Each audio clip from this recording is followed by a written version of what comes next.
My parents didn't invite me and the children to Christmas. Mom called. Your brother is finally bringing his new girlfriend home to meet everyone. They don't want the kids there. They'll wreck the aesthetic. I understand, I said, and ended the call. The very next day the four of them appeared on my doorstep, coats still on, faces already arranged in outrage. The girlfriend spoke first, the second the door opened.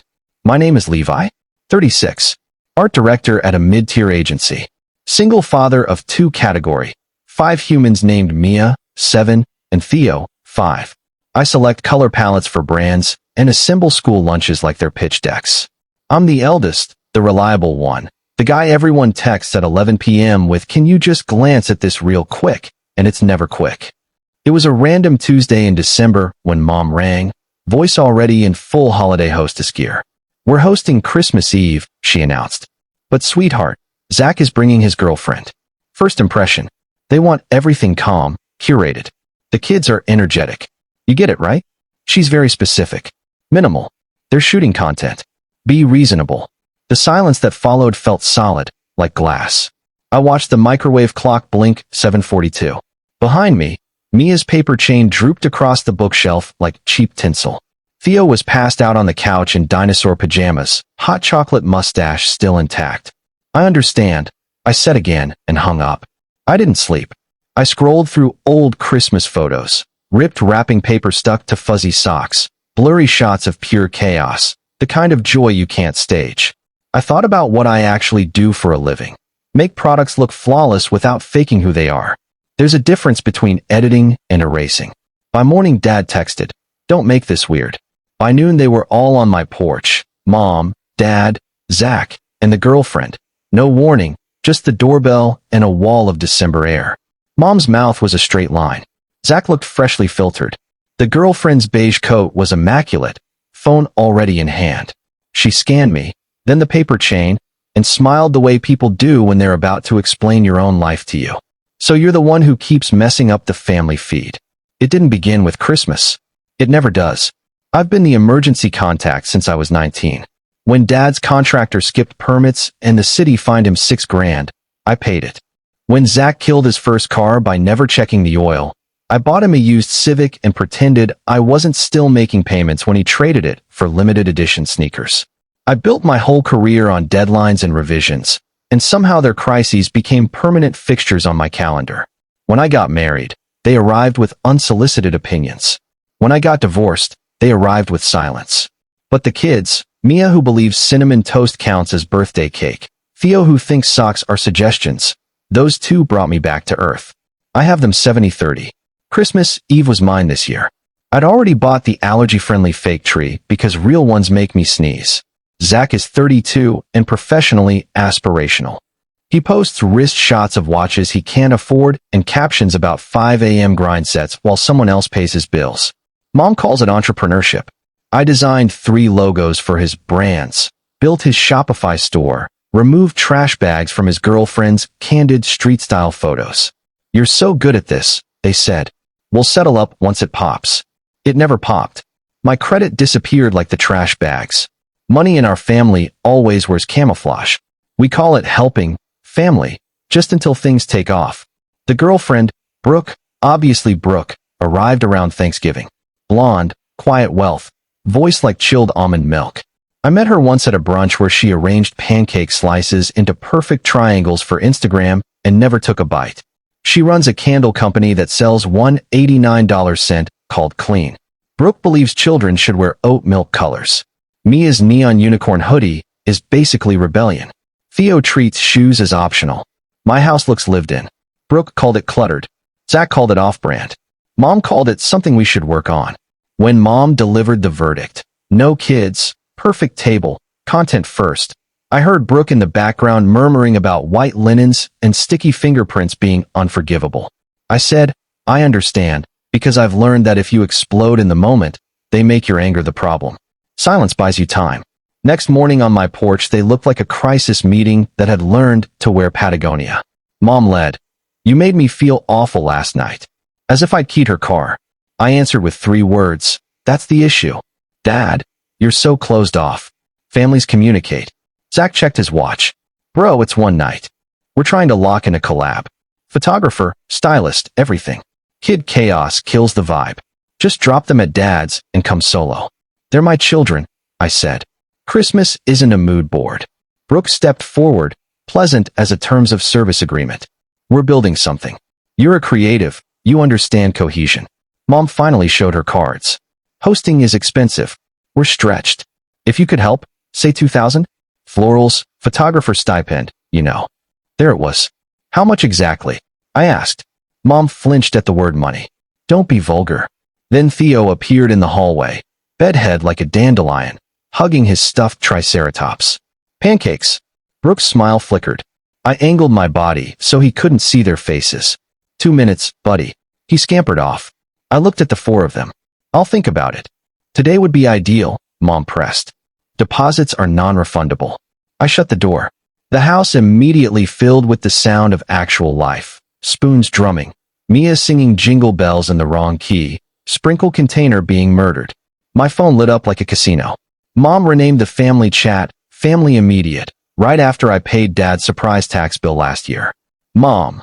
Levi, please don't be difficult, Dad. We need an answer by 3 Zach. Venmo works. Brooke. Drops 3 beige mood board images. White tablecloth. Bleached pine cones. Candle that probably costs more than my grocery budget. I opened my receipts folder. Yes, I have one now, and sent a neat grid of every bailout, every loan, every forgotten Adobe charge. Me, just so we're clear. Mom, tacky. Zach, we always said we'd pay you back. Me, you said the same about the Shopify build, the product retouching, the phone plan, the $218 template pack you bought at 3 a.m. on my business card. Brooke, using money as leverage over family is not the energy. I stared at that sentence until it blurred. Then I typed the message I should have sent years ago. I'm removing everyone from my cellular plan, end of cycle. Transfer pin attached. Changing all streaming logins today. Adobe password changed. 2FA on. Any further unauthorized use will be reported. Zach, buy your own software. I will no longer fund events that exclude my children.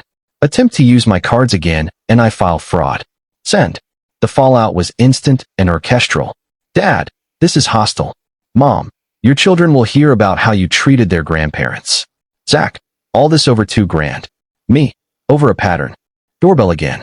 I opened it expecting war, got Brooke solo, cheeks pink from cold. I don't want drama, she said. Then stop bringing it to my house. She glanced past me at the kids doing the Macarena to Mariah Carey at 9 a.m. Look, I get being protective, but you're sabotaging something important.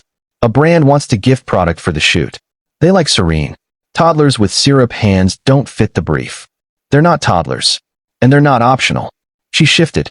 You could still style the backup kid-friendly day. We already styled it, I said, nodding toward Mia in Christmas light earrings and mismatched socks. It's perfect. Brooke looked at the paper chain, then at Floor. We won't ask again. I know, I said and closed the door. That night Mia asked in the smallest voice. Are we too much? Grandma said we're a lot. I sat on the carpet, so we were eye level. You are exactly the right amount, I told her. Some people just have tiny pictures. She considered this, then Pyle drove into my lap. Theo followed like a heat-seeking missile. We stayed there until breathing synced. Later, while they slept tangled together like puppies, I made a private folder called Evidence. Not for revenge, for sanity. Every screenshot, every charge, every will pay you back. Christmas morning we woke to half-hearted snow that didn't stick. We ran outside in pajamas anyway. Theo licked the mailbox and declared snow tastes like mint. I baked cinnamon rolls that looked like abstract art. We opened presents slowly, no ring light, no angles. I took exactly 2 photos, just for us. Mom posted stories I couldn't see because I'd muted her months ago. A cousin still sent screenshots. The table looked like an operating room that discovered minimalism. In one reflection, you could see the empty spaces where children should have been reaching for cookies. Zach sent PayPal request for $1,850. Memo. Christmas dinner. Your share. I laughed out loud, alone in my kitchen, and declined. Aunt Linda showed up unannounced with gingerbread and zero agenda. She told Mom she was ashamed. She stayed an hour, drank coffee from a chipped mug, let the kids cover her in stickers. When she left, she hugged me hard and said, "Proud of you, kid." I changed banks, froze credit, returned borrowed gear in trash bag with polite note. Dad texted that their phone stopped working. Turns out Zach tried to upgrade to the new iPhone on my account at 3 a.m. again. I canceled the order, locked everything down. Brooke texted weeks later. I didn't know about the money stuff. That's not my world. I'm sorry I said the brand thing. I was trying to be liked. I'm reevaluating. I replied good. January came gray and honest. Dad finally texted, your mother wants to try again. Bring the kids Sunday. I answered, we'll come for 1 hour. Anyone mentions money, aesthetics, or makes my children feel small, we leave. He wrote back, fine. We went. Mom's apology was awkward and rehearsed, but it contained the words, I was wrong, with no buts attached. She got on her knees to speak to Mia and Theo directly. They forgave her in 3 seconds flat, because that's what kids do. Zach wasn't there. We stayed 59 minutes. On the way out, Mom started. So about summer vacation costs. I smiled, took the kids' hands, and walked out. No scene. Just the boundary. At bedtime, Mia asked, what was the lesson of this Christmas? I thought of bleached pine cones, Venmo requests, paper chains, banana slice dinosaurs. That Real love doesn't need a filter, I said. It's loud, sticky, off-key, and it takes up the whole frame. If someone asks you to shrink to fit their picture, you find a bigger frame. She nodded solemnly. We're keeping the paper chain up till Easter. Deal. I taped a new list inside the kitchen cabinet where I see it every morning.